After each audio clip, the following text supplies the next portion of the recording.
and the difference between managing managers and managing people, it's the difference between being a leader and being a manager for me. When you manage people, I mean, you need a lot of skills. The most important thing on your work is track progress, to keep people motivated. Like when you manage managers, you need more work in the inspiration side, in the mentoring side.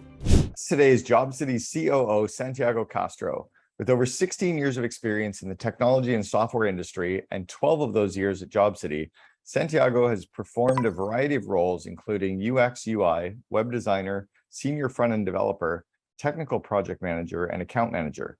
Wearing all of these hats have provided him with a wide range of expertise and the ability to manage teams, create solutions, and understand industry needs.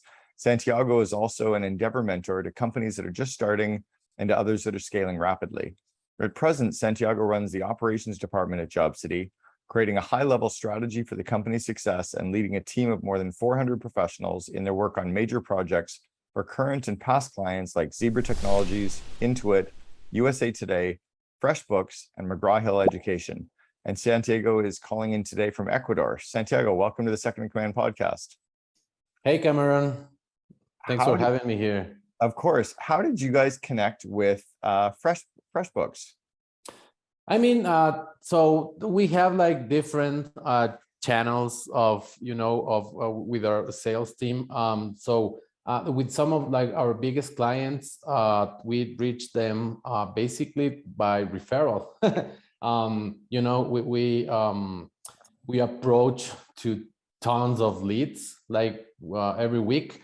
But most of the bigger clients are referrals from other biggest clients. So that's really interesting. Well, the reason I even asked specifically about FreshBooks, I know that probably came right out of left field, was I met the founder of FreshBooks, who's Canadian as well, at an event hosted by the Entrepreneurs Organization. I'm curious whether you or your CEO are members of the Entrepreneurs Organization, whether you met through that. Yeah, actually, well, my partner and CEO is part of the organization.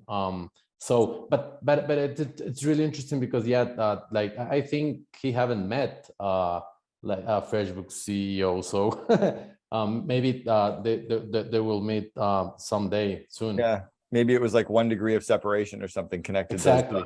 That's cool. Exactly. All right, so why don't you start off by telling us a little bit about what Jobsity is, just for in case any of the listeners aren't clear on it, and then I want to go back into kind of what you got you into the COO role, because technology, there's not a lot of people that started really on the coding and IT side and kind of got into the COO role. It's a very different path. So tell us a little bit about Jobsity to start. Sure. So Jobsity is a nearshore IT staff augmentation firm. So basically what we do is we provide with developers, programmers, or any role related to IT to companies in the US in a staff augmentation model. That means, we place these developers or these engineers to our clients in the States, and they work directly like on the day-to-day with the clients. And we take charge of everything else, payroll, trainings, equipment, and then everything else. So it's basically staff augmentation business. Okay. And then where are you staffing from? Are you staffing all out of Ecuador? Are you staffing from around the world? Where does your talent come from? Sure. So right now, we staff from South America, Central America, Mexico, and the Caribbean. So basically, we are in all the Americas. For us right now, it's really important to focus on the time zone. That's actually one of our strengths. So and I mean the talent pool in Latin America, it's huge. So that's one of the key of the business. The time zones make a lot of sense, because I'm actually talking to you right now. I'm in Estonia, and it's 5 p.m. in Estonia. So what time is it where you are? About 9 o'clock in the morning? Awesome. Didn't know you were in Estonia. That's nice. Right now it's 9/11 actually. 9/11. Yeah. So really, it's tough to do business from Europe to Latin America, but very easy for you to sell into the US market. So that makes a lot of sense. And for the American companies, then it's also easier to have all these developers in their time zones for the meetings with their normal team versus dealing with technology groups that are in India or Philippines or somewhere else, right? Exactly, but you know what? Like time zone is really important. Actually, that separate us from other talent pools or other markets like India, Eastern Europe. But the other thing that is really important and it's key to our business is like the culture. You know, the countries and people from Latin America, like we are in the same side, like the U.S. So like we like from when we are really young, like we consume a lot of the American culture. So we see American movies, we hear American music. Like the second language in all countries in South America is English.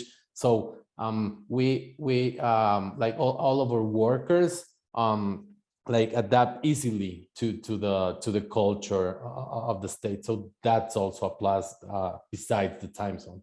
Interesting. Now, you've been with the company for a long time. I guess prior to dealing with COVID, were you a location-based business other than your coders were they remote or were they location-based? Actually, it was a mix. You know, we started. So my partner, my business partner and CEO, started working from New York City. Like actually, the company was founded there, and I was working in Ecuador in Quito. So when we just started, like we started like with people here in Ecuador, but then it like I don't know, let's say 1 year after that, we start hiring like in other places, Colombia, Peru, Argentina, and at that time we had like a hybrid work environment where we have like offices like in Ecuador, in Colombia, and then like just people working from home in other countries. In some cities we had co-working spaces. Even in the States, like in New York, in Houston, in Denver, we had a mix of offices and home offices. So after COVID, what happened is like we got rid of the offices, because of precaution and everything. It turned really well. I mean, it was a good solution, and we adapt really easily to work like 100% distributed. Now, will you go back to having offices or are you going to stay as a distributed workforce now? We are going to stay as a distributed workforce now. I mean, maybe what we are thinking is to open maybe 2 or 3 little spaces where mostly like management can get together, because for me, most of our talent they are engineers, and the profile of engineers, they really enjoy working like from their homes, and that's like right now that's a must. Okay, so but with the management team is different. We also like to work from home, but we need these spaces like to share, to discuss ideas. I mean, for me it's different and it's needed basically for tasks that relate that are involved with the strategy, or creative thinking. So that's the plan. But right now we are 100% distributed. Okay, so now go way back to the beginning. Then, how did you get involved with a partner and CEO who's in New York and you're based in Ecuador? Were you going to school in New York? Were you working in New York? How did you guys connect? Actually, the story is really simple. It's kind of funny because, and you mentioned this thing about the COOs and the tech industry, and it's really kind of hard to like transition to be a COO in a tech company. I have a degree on graphic design. So I don't have any background with business or technology. I just learned everything by myself. So when I was young, I think it was my second or third job. I applied to a company, a super small startup here in Quito, and I just started working there. And one of the partners of that company was my CEO, Andres. So we kind of started working together, like myself as a super young junior guy that wanted to learn everything. And he has a partner. So we started working like that, and we get to know each other. And then, I mean, when the time was right, when my CEO decided to like expand the company and scale the company. And I mean, we were really small at that time. Like he put all his trust on me, and he invited me basically to join this amazing journey. So that's the story. It's kind of simple. We met at work. Okay. So meeting up that way and starting off as a designer starts to make a little bit of sense, because you tend to have a little bit more I guess exposure to kind of the sales and marketing and some of the ops side of things. But how did you make the transition from the tech side into managing? Were you doing kind of coding yourself on the UX UI side, and then you started managing people? Walk us through some of that and how you grew it from there. It started kind of organically, you know. I call it like by request, because when I first started, yeah, I was actually I was hired to do like simple coding work. And I remember at the university, I had like 1 or 2 courses of like basic programming. So I just like started like to code really basic stuff, and you know, keep learning, and then I remember that then we created a team, like the team that I was working with, it started to grow.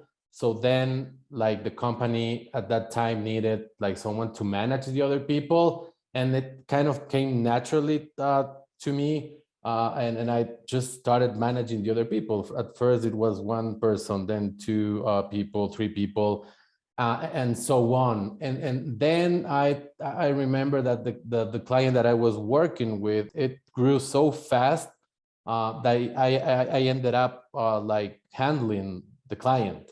And I guess, no, actually, I am sure this happened because like I am more like I studied graphic design. I am a really people person, and most of engineers, you know, have this other profile that they are not that people oriented. They are like engineers, you know. Yeah. So I was the one that could take, you know, the opportunity and handle the team. And that's how like I started to like managing clients. And from that point, I mean, it was kind of natural how like when we at that time when we talked with my CEO, so he needed someone to help with other clients and to run the company. So I just, you know, took the step forward and did it. I mean, it wasn't easy at all because I needed to learn so many things. But that's part of the challenge, you know, and I am really proud of it. So summing up, it was organically. I just learned by the need. That's actually what I was going to ask you about was, you know, was it all easy? And I was sure that you were going to say, no, it wasn't. So what part of the trajectory for you moving into the COO role was hard? What part did you really have to work at? Oof, a lot of parts. Well, I remember one of the hardest part is to like, yeah, I would say the money part, you know. Actually, also, I think I'm good with money, but but I wasn't good with money in a professional sense, like Sure. in a professional way. So yeah, I had to learn a lot of the rules and the information and the theory about, you know, finance, accounting, and blah blah blah. Because at first, like you do everything, you know. So like money handling and finance, that would be one of the challenges that I faced. Then, well, this came after, like when we started scaling, like people management. I mean, again, I am a people-oriented person, but that's different from managing like large groups, you know, and also to manage managers. Yep. And that was a challenge as well, to manage managers. Yep, All those right. 2 on the top of my mind. It's almost like you're reading my notes. So my first question really related to that was, you know, you're at 400-ish employees now. When were you only around 20 employees, 20 or 30? How was it 5 years ago, 10, you know? It was so different. I mean, it's But how many years back would that have been that you were maybe only 20 or 30? with 20 or 30 employees, I Yeah. would say around what, 5 4 or 5 years. Okay. So 4 or 5 years ago, you're at 20, 30 employees, and then all of a sudden you hit this inflection point. What was it that allowed you to start to really scale from there? To be honest, like mentality, just mentality. We got into this network that is called Endeavor. I don't know if you have heard about Endeavor. No. Endeavor is this huge organization worldwide that empowers and helps like companies with their network, with trainings, with mentoring, and it pushes companies to scale exponentially. You know, there are huge companies that are part of the Endeavor network. As here in Latin America, for example, there is Globant, that is one of the tech giants in the region and in the world. Rappi, and well, there are a few more. I just can't remember the name. Rappi's the delivery service, kind of like the Uber. Yeah, Eats it's a DoorDash. America. It's like Yeah. a great DoorDash of South America, but it's huge. So Massive. I think when we got accepted into Endeavor, I think our mentality changed definitely. So at that point, like before that happened, we were thinking like, okay, we need to be the best in Ecuador, the largest tech company in Ecuador, and after that was like, boom, no, like we need to be the best in the region, you know, in South America. And so basically mentality and obviously a lot of mentorship, a lot of you know, learning like how to scale in companies, how to handle like all the growth. But the mentality, I mean, that was just the trigger. Yeah, I'm super curious on the mentality side of things. Was part of that mentality growth that you no longer felt like imposters? You know, that you realized that you were, you know, not as big or as good as the others, but you were like, shit, they're figuring this out as they go too, right? They might be bigger, but they're just people like us still figuring it out every day. Was there a little bit of the imposter syndrome that broke away? Or was it that because you're surrounding yourself with these other people, you just started to raise your game and raise your thinking in every way? Or was it a bunch of things? I think definitely it was like the network, you know, and the people that we were surrounded at that time. And it's a funny story because like here in Ecuador or in Colombia or in Peru, I remember that when we have like business meetings or with other like business people, they always told us like, oh my God, you are growing so fast. Your numbers are incredible. You are the best. And we were like, okay, cool, thank you. But then when we did the same in the States, everyone was like, oh, that's cute. Like you have 500 employees and you are doing good. But, you know, we have like 10,000 employees and we are like our revenue is like that high. And so we felt like, okay, like we are not comfortable like being like the best in Ecuador, like in the small region. Like we need to think, and we need to think like these other people, you know. So it's the people that we were surrounded, like we started to feel like, oh my God, we can grow like way more. Yeah, they already did, you know. They say that, you know, your income is the average of the 5 people you spend the most time with, and your physical fitness is the average of the 5 people you spend the most time with, and your business growth similarly, right? Your mindset changes. So give me one specific thing then that changed on the mindset, or one specific thing that you did differently in the business because of that, do you think? Well, definitely one strong point, and this is not part of my area, but that it was really important for the company, like the like how the sales department was managing things. I think that there was a huge change there in terms of like first of all, like diversifying the channels of sales, and then sophisticating, you know, all the tools and processes that we handle on sales.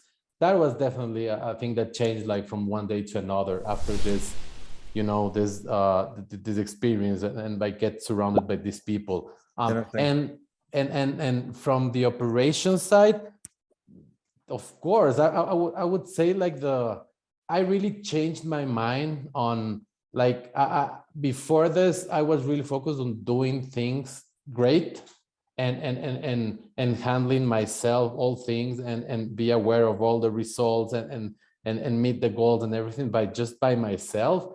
After this, like I learned and I switched to a structure mode, to a scaling mode, you know. So then I started thinking more like more on how this will work in the future when we are, I don't know, 100 employees, 200 employees. So I started to think in terms of a structure on the scaling. What will happen, like if, I don't know, if we have like 200 leads per week, or I don't know, or 200 employees the next 3 months. So like I will call it, I turn my mind into like a scaling mode, you know. Yeah, that makes total sense, actually. And when you do start thinking about that scaling mode, you start hiring bigger people, you start spending on structure, you start coaching the team differently and setting bigger goals. Did you make any mistakes when you started to think bigger? Did you take Yeah, sure. any swings Of course. any that were too big? Not that big, but of course, and I mean that's part of the business, and that's part of scaling, right? So I remember that, like, and I would say like maybe 2 years ago or so, we were at this point where like we were hiring like a mix of junior people to mentor them and make them grow, and like more senior people. So I would say like wrong hirings, just like using the old mentality on, okay, we need to save money. We need like junior people, we train them and then they will do the work. Wrong. Because like that worked when we were on another level, you know, when we weren't like so big. So hiring the wrong people, but based on like when to hire senior people, that was definitely a thing that I learned. And it was really hard for me, because believe it or not, as today, I always like, it's super hard to me to let people go. Yeah, it's hard. I'm the same. I Yeah. really like people, but sometimes, yeah, the wrong people are costing you way more money than they're making you. Exactly. I was speaking with the one of our COO Alliance members the other day, and he is the COO of a company that's about 30 million in revenue, and we were talking about his team, and he's talking about that he had an entire. He said, I think we're finally, all 70 of our employees are truly A players. And I went, bullshit. Like, there's no way that they're all A players. There's no way that it's God forbid they ever quit people. So let's just say they're solid B plus people. That I'll agree to. And I said, what if you paid them all 20% more? If you could afford to go out and rehire for those roles and pay 20% more, would they be A's? And he's like, you're blowing my mind. He goes, no, they'd probably all be C people, right? Like, you can always kind of raise that bar, right? So how do you decide when paying more for more talent is worthwhile, or whether it's the loyalty to the people you've got is worthwhile? What's the measure there, or what's the decision based on? Yeah, I mean, for me, it's like the mix is always needed. Like loyal people that started from scratch with the company. They feel really engaged because they grew in the company, and sometimes they get to a really interesting point, and sometimes not. But it's really, for me, it's really needed, this mix between these people and the more experienced people that come like from outside the company, like more usually more senior people that come with, I don't know, 15, 20 years of experience. They are not that engaged. They don't understand like the initial dream, but they just are professional, do their work, and maybe some years later they become like really engaged as the first group. But so first, for me, the mix is always needed, you know. And then to be honest, I haven't figured out that I don't have like I don't have like the formula to know when starting like like when to start hiring like more senior people. Yeah. But I mean, it's like calls your door, you know. And that happens to us like 1.5 years ago. That when we hired like the first super senior people outside the company, we realized that, okay, now we are at this point, like we need people that can manage themselves, like without hand holding, that people that comes with ideas, with a strategy. And when you realize like when you realize that, I like you start thinking, okay, so where I need these people, and that's where the thing gets interesting. Yeah. So It's yeah, interesting. but the mix, it's really important for me. Well, and you're right. It does come knocking on your door. All of a sudden you realize, Yep. like, oh, we need them. Like you kind of just know, right? And I agree on the mix. I've always said my A players are racehorses, my B players are the workhorses, and the C players have to go to the glue factory. But Yep. but you need a good solid mix of A's and A's. That's a good So, one. you mentioned that it's one thing to manage groups of people, and then it's another thing to manage managers who are managing groups of people. It's kind of when you go from 30 employees to 100 employees, you know, you really are now managing managers. And what are the key lessons you have there in terms of maybe for delegation and maybe for not having waste and for leading and getting results through people? Any key lessons you can share there? Sure. Like for me, it's super clear. Like like the most important thing when managing, like and the difference between managing managers and managing people, it's the difference between being a leader and being a manager for me. Okay. So when you manage people, I mean, you need a lot of skills. But kind of the most important thing on your work is to track progress. You know, to track progress. To keep people motivated, and yeah, but like when you manage managers, you need more work in the inspiration side, in the mentoring side. So and I actually lived this like just 1 year ago. I started like to learn how to manage managers like 1 year ago, and then I was kind of struggling with how to do it. But like you become a mentor basically. You stop like focusing on checking results and track progress. You also do that, but it's now it's not the most important thing. It's not the most important responsibility for you, because that's like the manager's responsibility. But you need to teach, you need to mentor those managers how to run their people, how to like work by their own, like without like asking a lot of things to their managers or to their direct reports. And basically, yeah, you lead them to the manager's path, with a lot of mentoring. It's kind of hard to describe, but it's really related to leadership. Yeah, You know, what you're saying is that the transition, I think, is when you're managing people, it's like project management and task management. You're helping them get stuff done. But when you're managing leaders, you're growing their skills, you're growing their confidence, you're mentoring them, you're inspiring them, you're being there as a resource for them, but you're not managing them as much as like holding them, helping them, and growing them, right? exactly. And you know what, like it also depends on your approach. I know really successful companies that like managers micromanage managers, and they encourage to their managers to micromanage their people, and the company is still successful.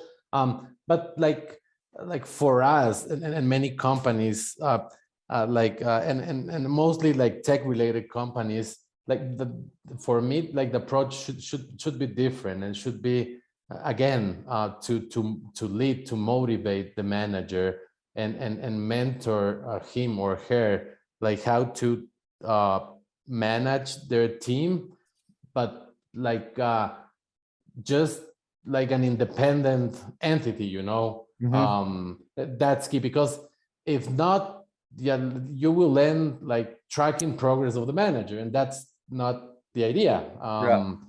Yeah, Well, I don't know if that makes sense. it makes total sense. And the next transition after that, though, is when you start hiring senior leaders who already know, they understand situational leadership, they understand coaching, they understand, how to grow people and how to run one-on-one meetings. And, they're good at the soft skills of leadership. How do you lead those people? Because I would imagine you're at that typically when you go from 300 to or from 100 to 300 people is when you're really hiring your first true Yep. leadership team that have actually led teams before. What's Yep. it like? What's it like leading those people? We started that phase like 8 months ago or so, like to hire like leaders, like not like C-level, but like VP level. That's leaders, Yeah. strategic people. It's similar to managing managers, but different at the same time. I mean, for managing like those leaders, I think it's really important to know how to communicate and make understand and get to understand your vision to those people. Okay. Oh, So like a lot of like communication is needed, and how you translate that vision to this person is key, because as you mentioned, this person already came with all the knowledge, with all the experience, they know how to handle things by themselves, but they need to understand the vision and how, and then they just execute the vision through strategy. So that, I think that's one, definitely, like the you like putting really clear the vision. you're giving a real good crash course on how a leader has to emerge from being a manager to a leader of leaders, which is great. I'm curious where you've gained some of these skills yourself as a leader, because this is not, you know, this is like a master's degree in leadership out of a university. Where were you Yeah. gaining the skills during the work? Was it through the Endeavor program or? Actually, is a funny story, but as I mentioned earlier, like I am a graphic designer that became a COO by just learning everything. I would say I learned all those things like in two ways. First of all, like my CEO, he's like super important for me, and he has been my mentor. So that's one. My CEO and CEO and business partner. He has mentored me with all this, with all his knowledge and experience. And then like reading, a lot of reading. We try like to read at least two books per month, three books per month. Business related or with topics related to leadership and management and that kind of stuff. But like books, those are the two sources where I learn everything. I have a great list of books to recommend. Do you have a favorite couple business books? Actually, one that I really love, because I had one that I like my favorite. Well, not my favorite, but one of the most important books that I read. It's like the Bible of business. I guess you have read like Good to Great. That's like, Of course. oh my God. Amazing. Yeah, but recently I read a book by Laszlo Bock that it's called Work Rules. Okay. It's mind-blowing. It's my favorite now. And before that, I read one. It's like the net about the Netflix approach. That is no rules. Yeah. Yeah. But then I read Work Rules by Laszlo Bock, and it blew my mind. Okay. That's my favorite. My favorite one right now. I'm gonna grab that one. I'll listen to it this week. I've been waiting for a new one to be listening to in my workout, so that'll be the one. So I'm going to encourage you to read my first book, which was called Double Double, and there's some I key will note it chapters. here. Yeah, there's some key chapters in there that you might really like as well. Okay, so I want to just ask this is a strange question, but it kind of came up at the beginning. Sure. When you're a company that's based in Latin America and you're selling into the US market, what have your big lessons been in doing that, in selling into into the U.S. market and selling into the U.S. market as a foreign company or with a foreign staffing. Any lessons there? Yes, and I have like several advices, but the most important, and it can sound like cliche, but it's really know your market. I mean, if you don't understand how people in the US run business, how they communicate, how is the work culture there, like you are going to fail. I mean, it's so important to understand all the values and culture in America. And I mean, there are different like working cultures in the States. You have the corporate America, you have the startup thing. But if you don't get it, you will fail.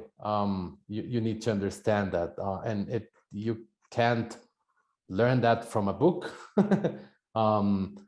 You need to like live in the States or work with someone or for a company in the States, but it takes time, but you really need that. That's key. Yeah, you need to immerse yourself in that. How about the Yep. there had been a strong push against hiring offshore with, you know, India a few years ago, and then the trend became very strong to hire into Eastern Europe in the tech side. Mm-hmm. Has the US started to adopt the whole South American tech scene, or are you new to that? Kind of, even though you're kind of 9-10 years old, are you kind of new to that emergence of that's where a lot of the good tech talent is? Yeah, that for me, it's not like we are competing like with other regions like Eastern Europe. I think that's one of the best examples. But at the same time, it's the different approach, definitely. So, for example, part of our clients have like their nearshore teams in two time zones. They have like, okay, Eastern Europe or India and South America. Okay, so and what they choose like to do this is because like they know that they will use, for example, let's say Eastern Europe teams, because like, yeah, engineers in Eastern are really good. They use it for specific things. Let's say like solving super complex engineering problems. Okay, but then they use the South American teams like on to work on a daily basis, yeah, to communicate, to be part of their team, their activities for critical thinking, because of the similarity in the culture, you know. So for me, it's not like it's not that it's a direct competition between Eastern Europe, India, and South America. It's more the approach you want to you want to follow, you know. So every region has good part and a bad part. Time zone. It's a pain for US companies to work with India because of the time zone. Eastern Europe, it is still a pain. South America, it's super smooth. So for me, it's a compliment. Like, Yeah, it's a compliment. you mentioned earlier that you have a hard time firing people. Have you gotten better at that, or do you avoid that and try to, like, or is it just, or it just sucks, but you know it's part of business? And I have improved, definitely. But I mean, it's needed. It doesn't mean that I don't do it. It's necessary, and sometimes like time is of the essence, and you just need to do it. It's more like I have improved on how I feel about it. It's like just more personal. yeah, Yeah, I remember like 8-10 years ago, like I needed to get prepared and like mentally right, and be like really strong, and then after the firing, I spent like 1 or 2 days like kind of grieving, but I was young. yeah, So yeah, you like, yeah, you grow, you learn, and right now I still don't like it, but I do it like this. yeah, It's just experience, you know. But yeah. I think the people orientation is the thing that makes it a little bit harder. I read something interesting a year or so ago in a book called The Hard Thing About Hard Things, and Ben Horowitz was talking about how when a company fires someone, they're often happy the person's gone, but he said the real work becomes when you sit down and say, why did we hire them in the first place? You know, Exactly. what did we miss in the interview process? What did we miss in the onboarding process? What did we miss in the leadership and development process that we had to then fire that person? Because when we hired them, we were excited about them. You know, so what changed? What did we miss? What did we screw up? Which I think is quite interesting for sure. Yeah, that when after a firing, exactly, the first thing that you need to do is like, okay, what went wrong? And it's not like just one or two things. Like as you mentioned, usually it started from like recruiting, and I know this because like our business is staff augmentation. Like we work with a lot of people and we recruit tons of people.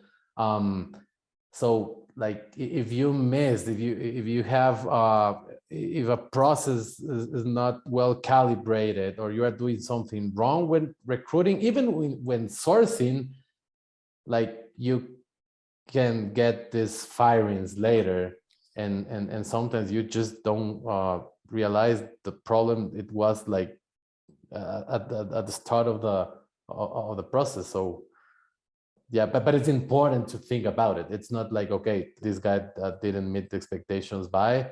Yeah. No, like the work starts there. Like, okay, what happened? Yeah, I think it's a really, really good exercise for leaders to put themselves through, as well as that introspective process of what was our contribution. All right, I want to go back to the 21, 22-year-old Santiago. He's just getting started in his career. What advice would you give yourself back then that you know to be true today, but you wish you'd known when you were just getting started? Invest in learning, like that's key. Because it's like now I realize that you can learn like different sources, like using, like, I don't know, going to college, reading books, or going to programs. But what you're really doing when you invest in learning is you're buying time.